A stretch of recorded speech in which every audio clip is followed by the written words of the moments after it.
जर तुम्हाला उच्च रक्तदाब नियंत्रित ठेवायचा असेल, तर सकाळच्या काही चांगल्या सवयी खूप प्रभावी ठरू शकतात. या सवयी औषधांचा पर्याय नाहीत, पण डॉक्टरांनी सांगितलेल्या उपचारांसोबत घेतल्या किंवा त्या सवयी लावल्या, तर बीपी नियंत्रणामध्ये राहू शकतो. रोज एकाच वेळेला उठा. यामुळे तणाव कमी होतो आणि रक्तदाब स्थिर राहण्यास मदत होते. उठल्यावर 1 ते 2 ग्लास पाणी प्या.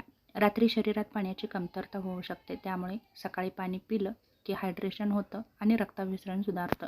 20 ते 30 मिनिटे व्यायाम करा. यामुळे हृदय मजबूत राहतं आणि रक्तदाबही संतुलित राहतो. खोल श्वास घ्या.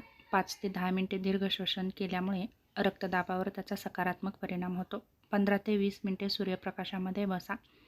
त्यामुळे व्हिटॅमिन डी मिळतं. मीठ कमी घ्या. नाश्त्यामध्ये फळे, पोहे, उपमा घ्या. पापड, लोणचे शक्यतो टाळा.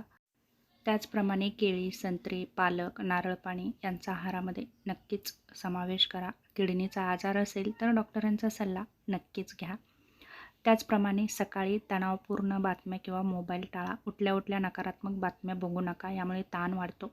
दिवसाची सुरुवात शांतपणे करा. वजन नियंत्रणामध्ये ठेवा. यासाठी नियमित व्यायाम आणि संतुलित आहार घ्या. पुरेशी झोप घ्या. 7 ते 8 तासाची चांगली झोप घ्या. धूम्रपान आणि तंबाखू पूर्णपणे टाळा. तंबाखू आणि सिगारेटमुळे रक्तवाहिन्या आकुंचन पावतात आणि बीपी वाढू शकतो. मद्यपान मर्यादित ठेवा किंवा टाळाच. जास्त मद्यपानामुळे रक्तदाब वाढण्याचा धोका वाढतो. बीपीची नियमित तपासणी करा. डॉक्टरांच्या सल्ल्याने बीपी चेक करा आणि त्याची नोंद ठेवा. डॉक्टरांनी दिलेली औषधे वेळेवर घ्या. बीपी कमी झाला म्हणून औषध स्वतःहून कमी करू नका. डॉक्टरांच्या सल्ल्यानेच ती कमी जास्त करा.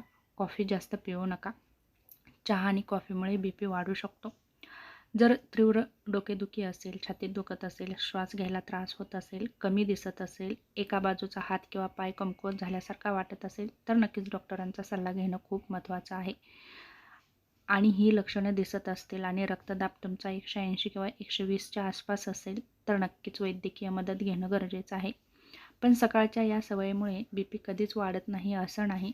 परंतु रक्तदाब हा अनुवंशिकता, वय, आहार, तणाव, व्यायाम, वजन, झोप आणि इतर अनेक आजारांचाही परिणाम होऊ शकतो. तेव्हा यासारख्या चांगल्या सवयी नियमित जर लावल्या तर नक्कीच तुमचा बीपी कमी राहू शकतो किंवा संतुलितही राहू शकतो. तेव्हा नक्कीच चांगल्या सवयी लावा आणि बीपी नियंत्रणामध्ये ठेवण्याचा नक्कीच प्रयत्न करा.